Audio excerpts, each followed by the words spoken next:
محترم حضرات، ہم نکاح کے متعلق بات کر رہے تھے پہلے کہ ایک شخص کے لیے 4 شادیوں کی اجازت اسلام نے دی ہے۔ آج آپ حضرات سے اس بات کی وضاحت کرنی ہے کہ آیا دوسری شادی کرنے کے لیے پہلی والی جو خاتون ہے، بیوی ہے، اس سے اجازت لینا ضروری ہے؟ اس میں کوئی اچھی بات ہے کہ اس سے مشورہ کر لے؟ مشورہ کرنے میں تو کوئی بیکار کی بات نہیں ہے، اچھی بات ہے کسی بھی بات میں بیوی کے ساتھ مشورہ کرنا یا اس کے ساتھ کچھ باتوں کی وضاحت کرنا، یہ اچھی بات ہے۔ اس سے ان کے اندر عقل کی جو کیا ہے پیمائش ہے، اس میں وسعت آ جاتی ہے، عقل میں تیزی آ جاتی ہے۔ لیکن آخری فیصلہ جو ہے وہ مرد کا اور شوہر کا جو ہے معتبر سمجھا جاتا ہے۔ تو محترم حضرات، یہ تو مشورے کے متعلق باتیں ہیں کہ آپ بھی اسے مشورہ کر سکتے ہیں دوسری شادی کے لیے، لیکن اسلامی اعتبار سے ضروری نہیں ہے کہ آپ اس سے مشورہ کر لیں یا اس سے اجازت لے۔ اس کی اجازت کا کوئی اعتبار نہیں ہے، کیونکہ قرآن کریم نے اس کی مطلقاً اجازت شوہر کو دی ہے کہ وہ ایک کے بعد دوسری کر لے شادی، تیسری کر لے، چوتھی کر لے۔ یہاں تک کہ اگر ایک شخص کو اللہ نے طاقت دی ہے، جنسی طاقت بھی ہے، مالی طاقت بھی ہے، چوتھی والی بھی وفات ہو گئی پھر چوتھی لا سکتا ہے۔ ایسا نہیں کہہ سکتی 3 والی، چوتھی والی کیوں لا رہے، ہم 3 کافی ہیں۔ اگر وہ واقعی ان کی حاجات پوری کر سکتا ہے، جو معلوم حاجات سب جانتے ہیں، تو کسی بھی اس پر اعتراض کرنے کا حق نہیں ہے۔ تو اس لیے یہ بات ذہن نشین کرنی چاہیے کہ اس میں کسی شخص سے پوچھنے کی ضرورت نہیں ہے۔ اگر آپ کے دل میں کوئی شک ہے یا کوئی مسئلہ کھڑا ہو رہا ہے، کیا میں دوسری شادی کر لوں گا تو اس کے لیے کوئی خرابی کی بات تو نہیں ہوگی، ایسے میرے لیے تو کوئی گناہ نہیں ہوگا، یا اس میں بھی پر تو ظلم نہیں ہوگا، یا اس میں کچھ تو نہیں ہوگا۔ یہ بات یاد رکھی کہ دوسری شادی جب آپ کر لیں گے اس کے بعد تو ظاہر ہے کہ ذمہ داریاں ڈبل ہو جائے گی، لیکن ذمہ داری کے ساتھ تو مزہ بھی ڈبل ہو جائے گا اور سہولت بھی ڈبل ہو جائے گی آپ کے لیے، کیونکہ جب ایک بیوی ہوتی ہے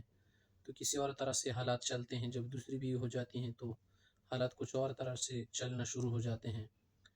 تو محترم حضرات، بات یہی کرنی ہے نا کہ دوسری شادی کرنے کے لیے یا دوسرا نکاح کرنے کے لیے کسی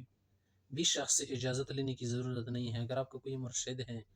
کوئی شیخ ہے، پیر ہے، استاد ہے، مربی ہے، یا اسی طرح سے آپ کے والدین محترمین ہیں،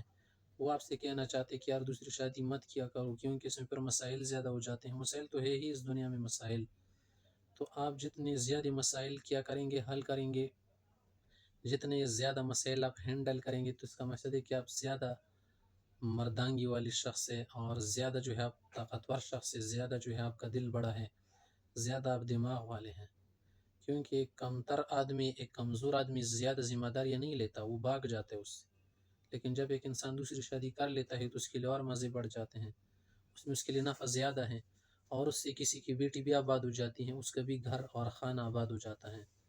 تو اس میں فائدہ ہے۔ اگرچہ خواتین میں تو یہ بات پائی جاتی ہے، جو سوتن ہوتی ہے، سوکن، وہ کہاں چاہتی ہیں کہ دوسری لڑکی لائے، وہ تو چاہتی کہ شوہر سارا میرا ہو جائے، سر سے لے کر پا تک میرا ہو، کسی اور کا نہ ہو، یا تک کہ والدین کو بھی نکال دے گھر سے۔ ہر لڑکی کی یہ خواہش ہوتی ہے، وہ نہیں چاہتے کہ سسر والے میرے پاس رہے یا سسر رہے یا ساس رہے، وہ چاہتے کہ بس میرا شوہر ہو یا بچے اور میں، بس زیادہ سے زیادہ۔ تو ان کی ایک خاص دلی اور طبعی تنگی ہے، اس کی وجہ سے جو ہے اس کا اعتبار نہیں کیا جائے گا کہ اس کی اجازت ضروری ہو۔ اس میں کسی بھی شخص سے پوچھنے کی ضرورت نہیں ہے۔ ہاں، اگر کسی حکومت نے لازم بنا دیا ہو کہ آپ پر دوسری شادی کرنا منع ہے، تو وہ تو ادھر کا شخص خود ہی سنبھال لے گا، اس کے متعلق ہم نہیں کہہ رہے۔ لیکن یہ مسئلہ کہ دوسری شادی کرنے کے لیے کسی سے اجازت لینا ضروری ہے، تو کسی سے بھی لینا ضروری نہیں ہے، کیونکہ قرآن کریم نے اس کی فل مطلقاً اجازت دی ہے۔ صرف قرآن کریم نے یہ فرمایا ہے، حدیث نے، کہ انصاف ضرور کر لینا چاہیے، عدل کر لینا چاہیے، بیوی میں فرق نہیں کرنا چاہیے، ظلم نہیں کرنا چاہیے، میلان نہیں کرنا چاہیے، باقی اجازت کی کوئی ضرورت نہیں ہے۔